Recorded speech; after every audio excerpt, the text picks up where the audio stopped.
Hello and welcome to the Failsafe Fitness Golf Show, episode number 6. My name is Michael Joshua. I am the owner of Failsafe Fitness Limited.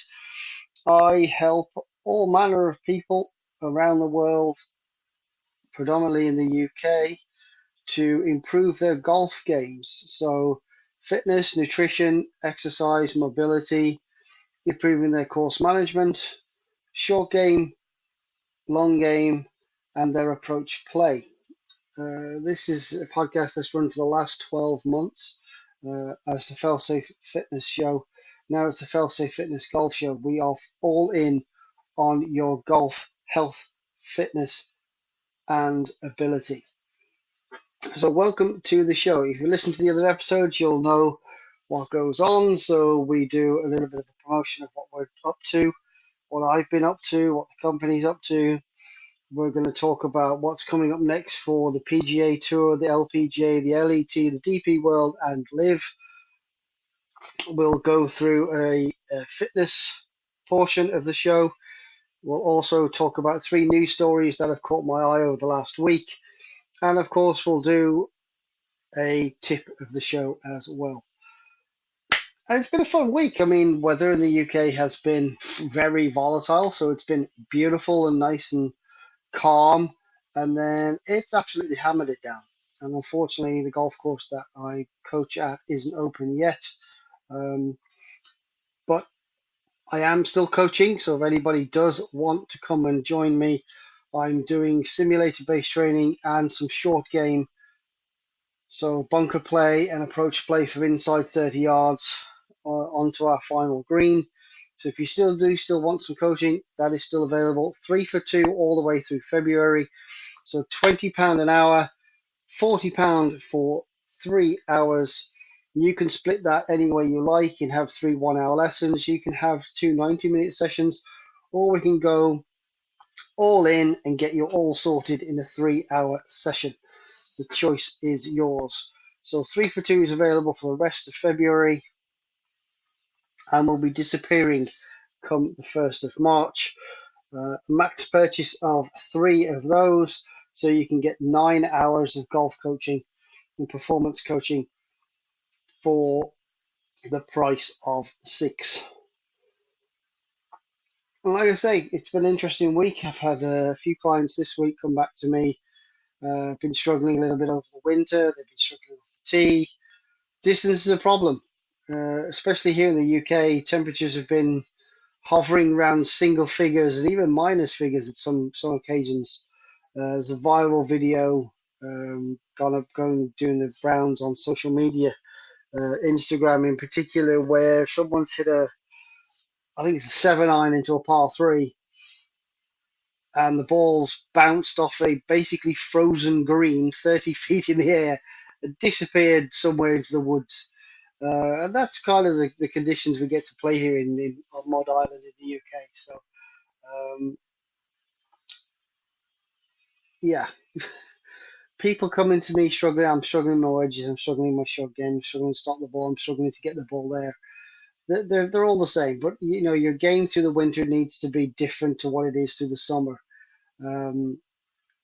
I adopted a 2 driver and sort of 4 to 6 wedge policy.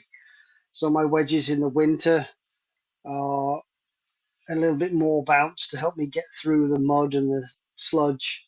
I use a higher lofted driver in the winter to increase flight time rather than hit the same driver and try and hit it harder. I'm trying to hit a higher ball flight, knowing the ball's not going to roll anywhere. So I prefer the higher launch, higher carry, because I know it's not rolling anywhere once it hits the ground, unless it's frozen.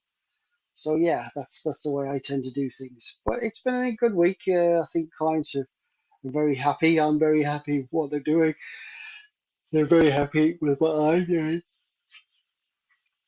And of course, it's been nice to see golf on TV. It's about now. I said this last week. Um, it's about now that the golf tournaments get interesting. So I kind of started the American Express is okay, and then it moves on to the Farmers, which is all right. And now you hit waste management, and we'll get on to that a little bit later. There's a little news story about that. Waste management is a is a big event on the calendar. And obviously it's followed then by, we've got Genesis coming up, which is Tiger's hosted event. Then we've got, the likes of the Players and, Arnold Palmer, and it won't be long before Masters. And then we're into major season.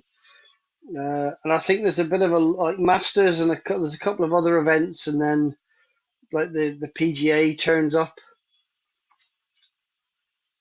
and then it's a bit of a lull, and you've got like the US Open, and then another bit of a lull, and you go into there's a couple of events, two or three events before, like we've got the Scottish Open and then the Open. They're months down the line. But yeah, everything's starting to warm up. This is about now where kind of the golf world kind of, well, who's doing what.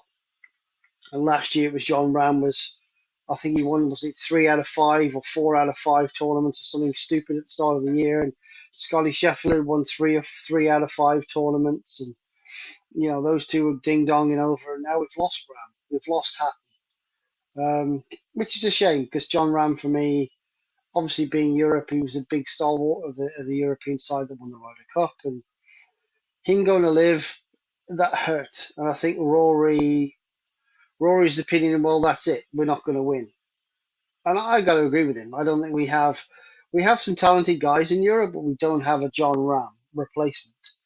I mean, Oberg is fantastic, but he's unproven.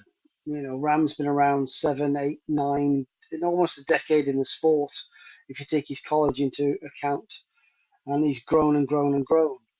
Oberg come onto the tour, he's done okay, but he's not a John Rahm. He's not an imposing figure.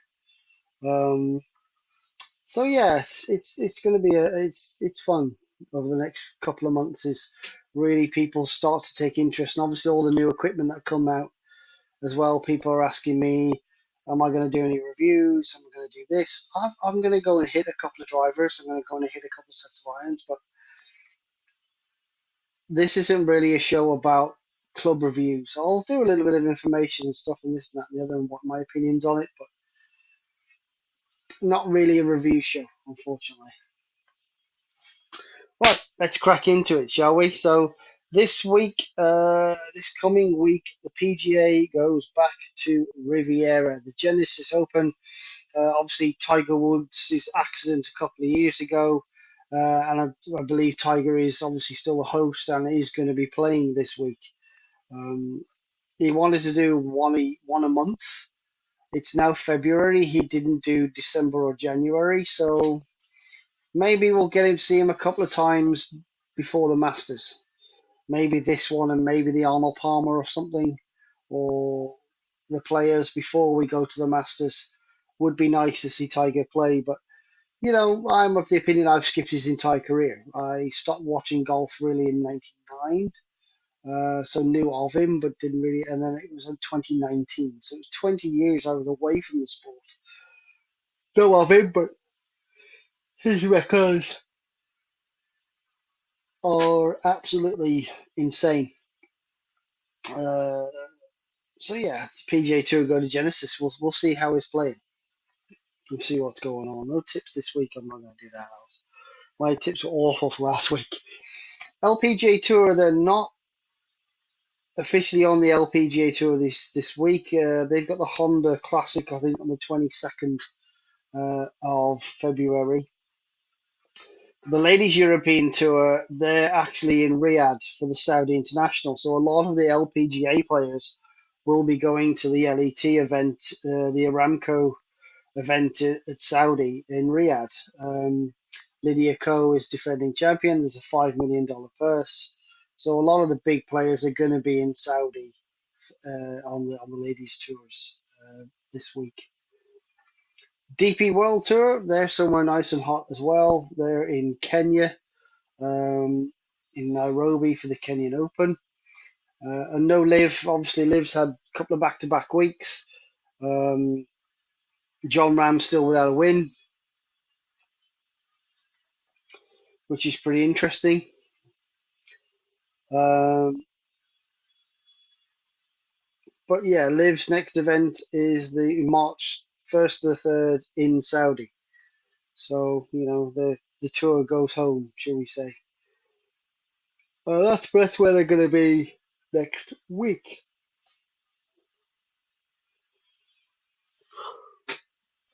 So I've done my little promotion. We know where everybody's going to be playing next week. So let's talk about your fitness.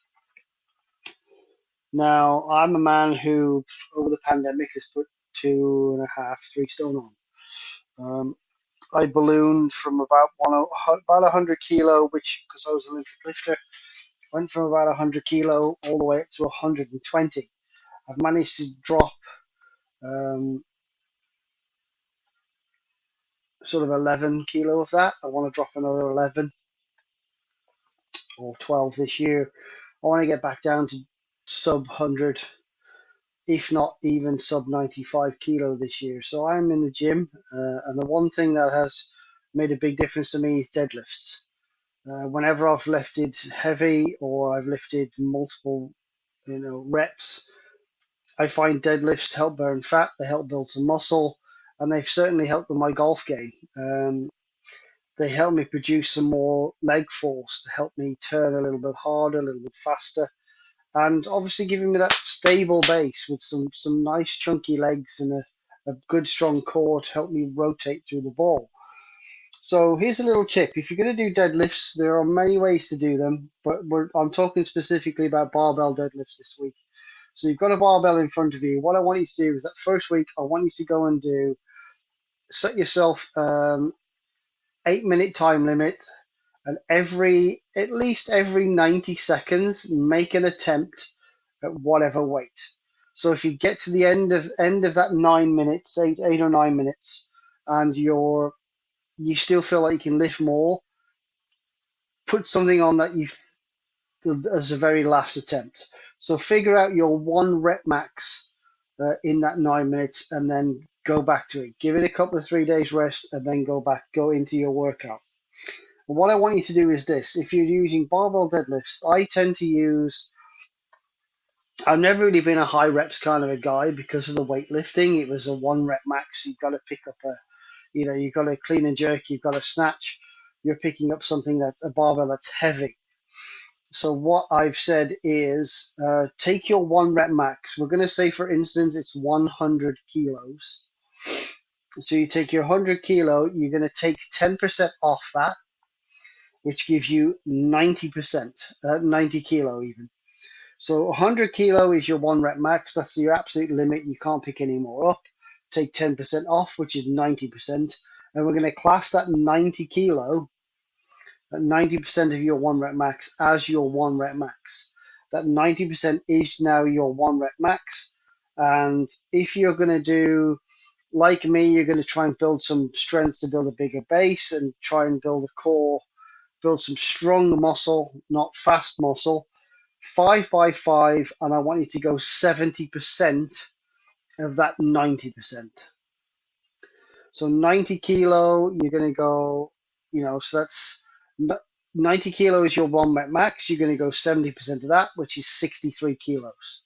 So 63 kilos, you're going to go 5 sets of 5. And if you're breezing through that, then add another 2 to 2.5, 3 kilo onto the barbell for the week after. But if you're wanting to build some leaner muscle and you want to build some obviously the 5 by 5 is going to build a lot of strength and a lot more content to the muscle, but a leaner muscle, you want to do 3 by 10, and so 3 sets of 10 reps, and we're going to take that 90 kilo, which is your one rep max, minus 10%. So that becomes your one rep max of 90 kilos. You're going to lift 10 reps of half of that. So if you're going to do 5 by 5, I recommend 70%. And if you're going to do 10 reps, I recommend you do 50%. So 45 kilos and 63 kilos, and do that and just keep building that. And if like I say, if you're doing 3 sets of 10, I really ideally by the third set, you want to be almost failing at 7 reps. So I want you to do the first set, great, you're fresh. Second set, you're struggling towards the end. And then third set, I want you to basically fail. If you're not basically on the verge of failing at the end of that 10th rep on the third set, then the week after, I want you to add some more weight to the bar. And the same applies for the 5x5 and the heavy. So if that's 63 kilo, you're just going 5 easy, 5 easy, 5 easy, 5 easy, 5 okay. Add another 2, 3, maybe even 7 kilo up that. And then every 4 weeks from then on, I want you to, I mean, you might feel a little bit rough one day. You might need to drop the weight down. So you know how your body works, but 5x5 do 70% and 3 times 10 do 50%, but obviously your 1 rep max, take 10% off it, and then use those figures as your 1 rep max. And obviously by doing this, you're going to be building some big, strong legs, you're going to build some core and grip strength. Grip strength doesn't sound like a lot, but having a light grip, so being able to have a powerful grip as well, if you need to hack it out of some thick rough, particularly early on in the year and later on in the year in the UK where the grass starts to get a little longer, and is a little longer because, either clubs can't cut it or they can't get to it properly. Having the grip strength to be able to hold on to the club and whip it through the ball, deadlifts are going to be absolutely perfect to help build you that muscle and that strength. So let's talk about news, shall we? News for this week. Well, there's a couple of things that came out of this week. John Ram didn't win again on Live. Quite surprising, but DJ won. And the other thing to come out of Live Las Vegas was Tommy Fleetwood was spotted, sort of skulking about, didn't really want to be noticed. So is Tommy Fleetwood going to live? I mean, the man hasn't won on the PGA Tour, hasn't won a major, and I know he said in a Rick Shields interview a while back that he has a dream and he wants to do it. If he doesn't get to that dream, he wants to go on number one, he wants to win an Open Championship. I think if he does get a win on the PGA Tour this year or gets a major, that may change. But I think if he doesn't get that this year, and I don't think in this, I think once the Open's done, I think if he doesn't get what he wants this year, Tommy, who now lives out in Dubai, has got his own um, academy in Dubai. Is the people in his ear in Dubai from the PIF going, well, just come here. We'll look after your academy. You'll be safe. You'll be set for the rest of your life. Don't worry about the PGA Tour. Don't worry about your legacy. Your legacy will live on. Kind of like Ian Poulter and Lee Westwood. His Ryder Cup legacy is pretty much cemented. I think John Rahm jumped ship a little early. We all know what Tommy's capable of, and that fighting spirit, etc., etc. Everybody remembers Mollywood. So does Tommy say, okay, I'll go, and potentially ruin his chances of being in majors again? Or does he wait till after the Open, and then if he doesn't have a great year, he just decides, well, I'm out in Dubai, I may as well go and enjoy my life and just play 14 tournaments a year rather than 25. We shall see. Let me know, obviously. Failsafefitness@hotmail.com. Let me know your thoughts on if Tommy would go. There was a small twist in the TaylorMade versus Costco lawsuit. I mentioned this last week, I think, or maybe the week before. TaylorMade are taking Costco to court over their Kirkland signature irons.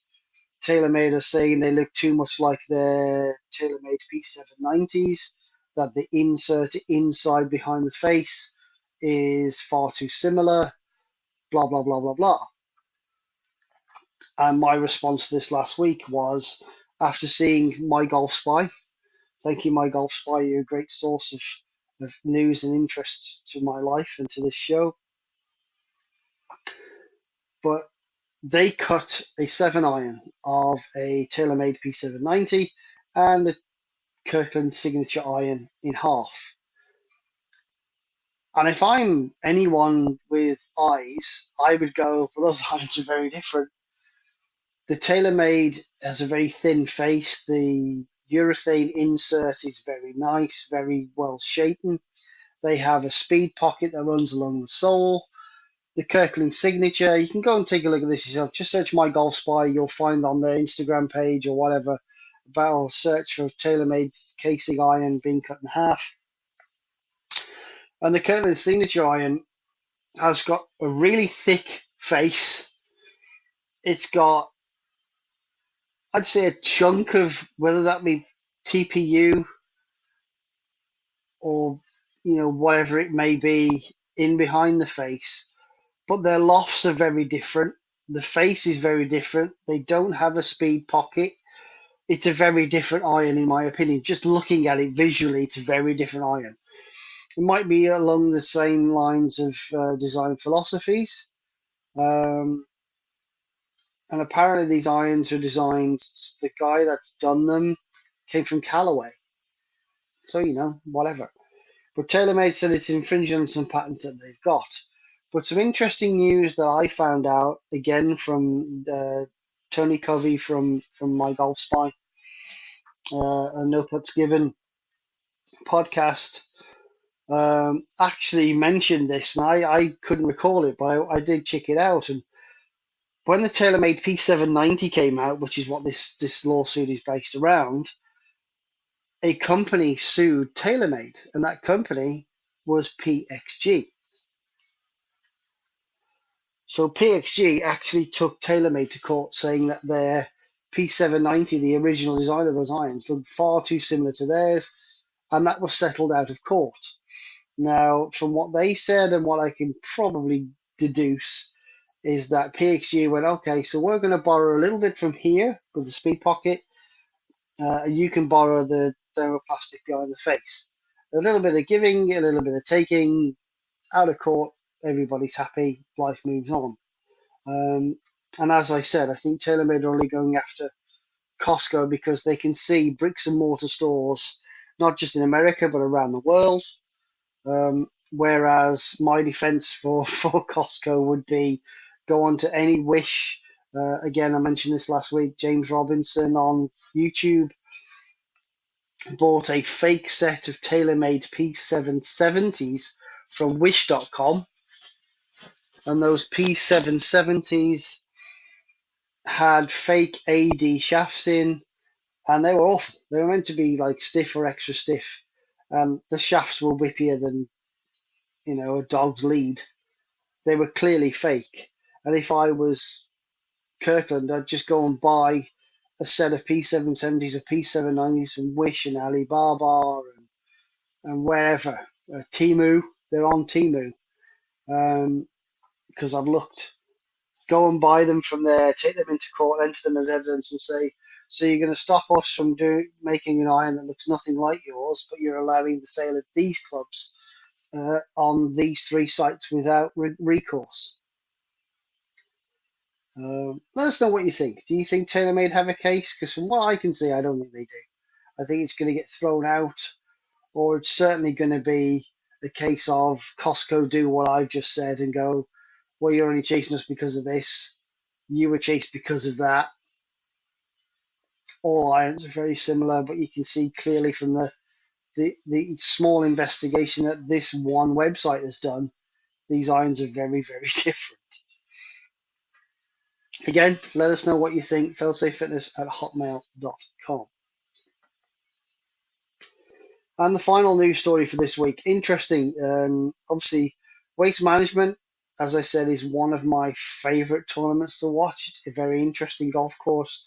I played a lot when I play on my virtual headset on my Quest. I just love the golf course. It's so much fun to play. And obviously that 16th hole is iconic. But third round, the Waste Management at Phoenix had to shut the gates and stop people from coming in. They expected over 700,000. There's close to the 800,000 people turned up to watch that event over the weekend. Um, and it was chaos. On the second round, someone fell from the stands around 16. So that stands, probably, there's close to like 15 or 20 or 30,000 people packed in those stands around that 16th green. And someone actually fell off that stand. They stopped serving alcohol at one point as well on Saturday. So, wow. And of course, on Saturday as well, they also had a fan in the 16th greenside bunker doing a sand angel. So things got a little bit out of control. They stopped selling alcohol. They stopped people coming into the course. Waste management is a great event. And if we were to go back, what, 12 months ago, 18 months ago, 12 months ago, they had a hole in one on the Friday and another hole in one on the Saturday. And on the Saturday, on multiple occasions, there were beer cans and bottles thrown onto the green in celebration or disgust or whatever it may be. And it was taking 15, 20 minutes, and play was held up by at least an hour, if not an hour and a half, because fans were throwing stuff onto the green.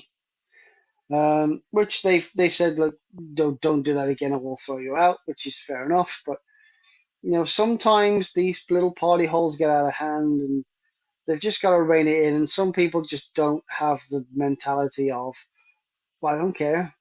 Because I'm pretty sure if I went along and I just jammed my putter into the green about 50 times, toe down, and walked away, left it, that's kind of what these fans are doing when they're throwing cans of beer and bottles of beer onto the green.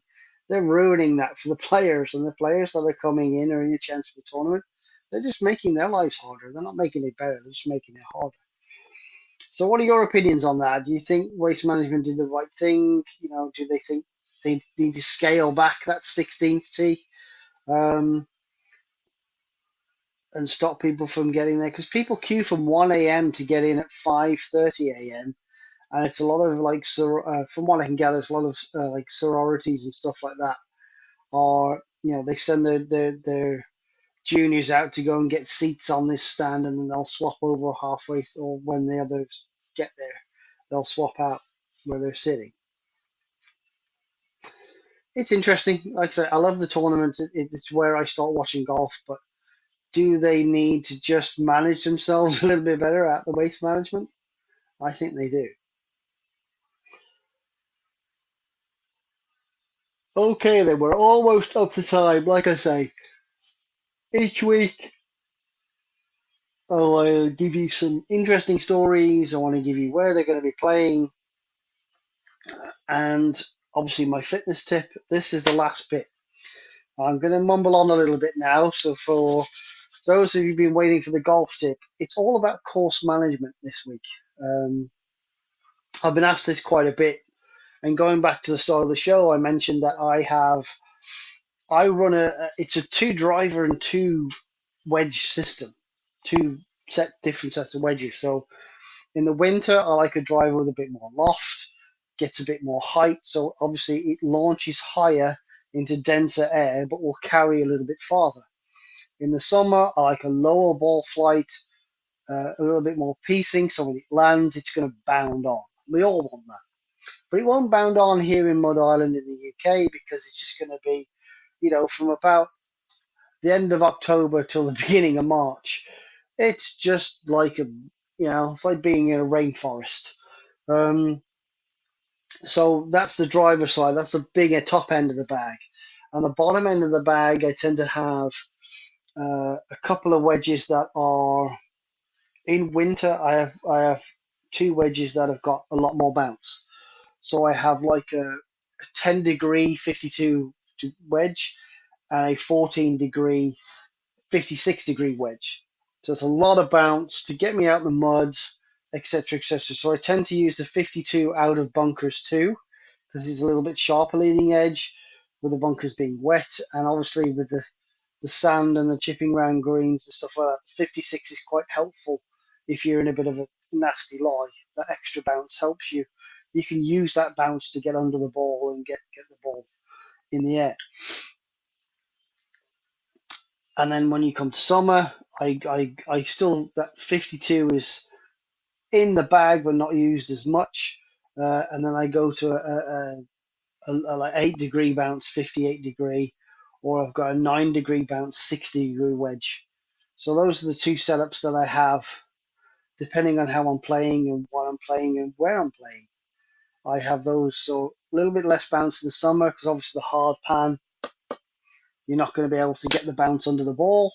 And then in the winter, when it's a little bit wet, I need a little bit more bounce, a little bit more forgiveness to get the ball gone.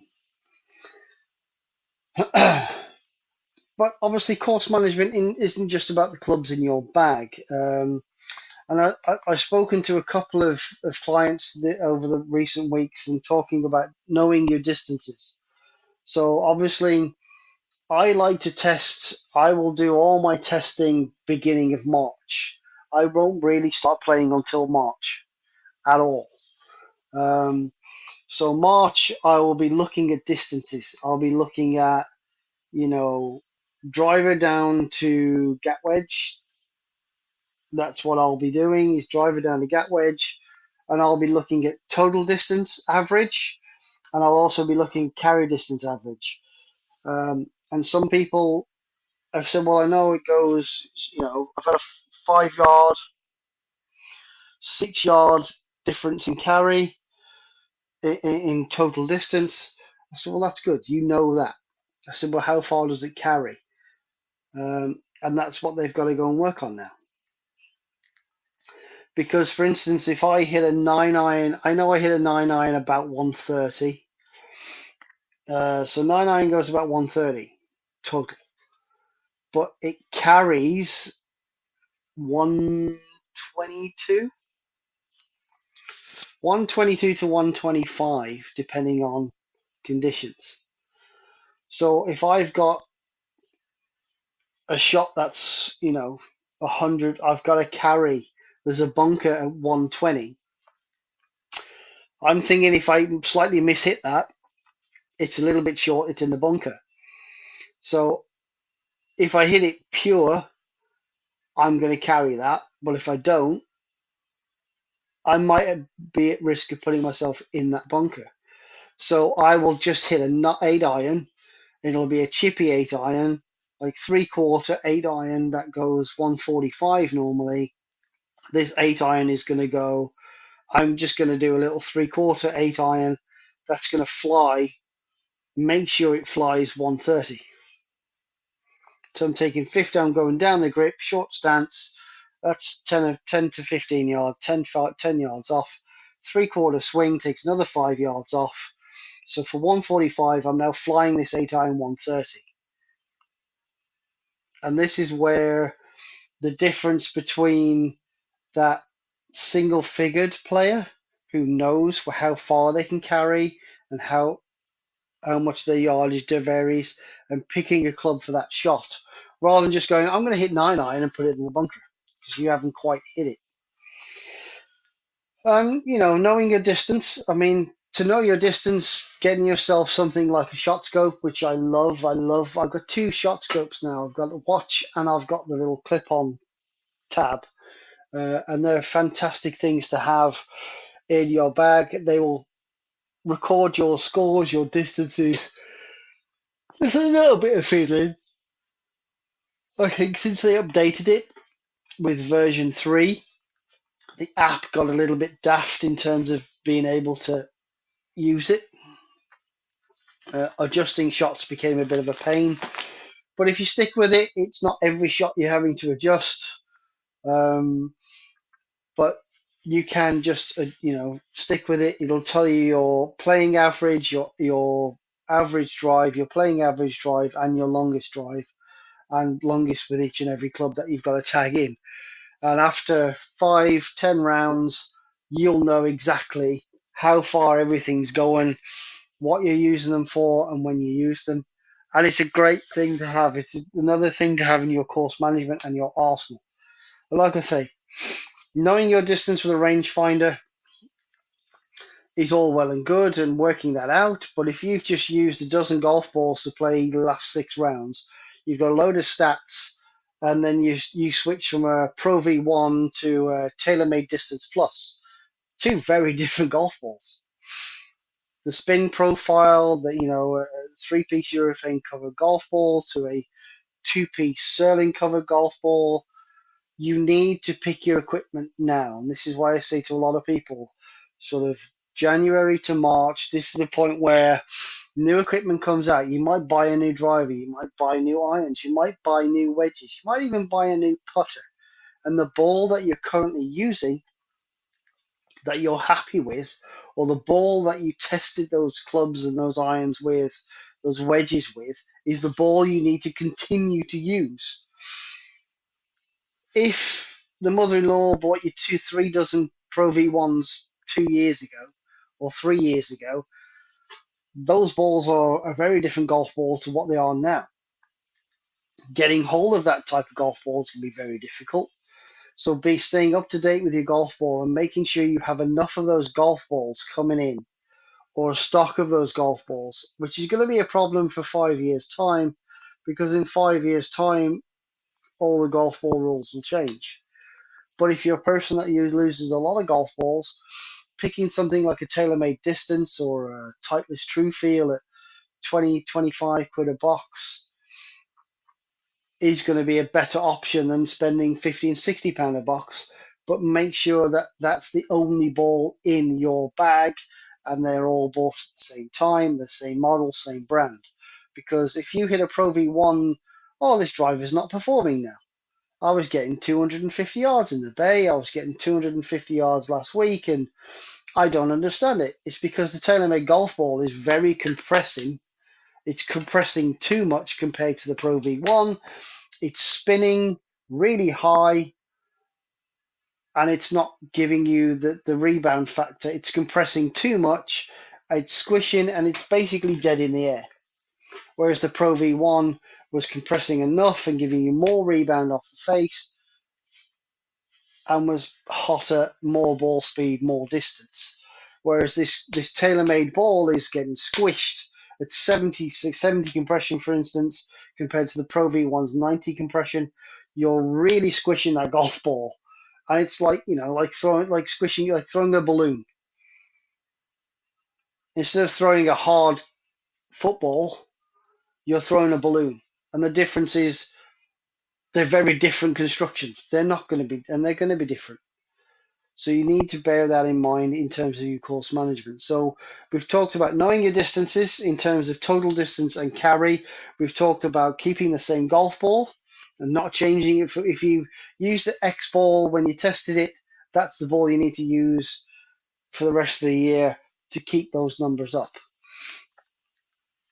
And like I say, for instance, course management, we've got that sorted. But there's no point going, well, okay, I'm on a 430 yard par 4. My ball goes 210 yards off the tee, and my 3-wood goes 180 yards off the deck. So you stonky drive 210, it leaves you 220 into the green. But into that green, there's a lake bridge. It's 25 yards to get over the lake. So risk reward hole at 430 yards. You've gone 210, so 180 yards is going to put you at 390. Well, 375 to 400 yards, that 25 yards is basically death. So if you add 210 and 180 together, that's 390. That 390 puts you smack bang in the middle of that water, or bunker, or hazard, whatever it may be, you're in it. So you've got to make a decision then.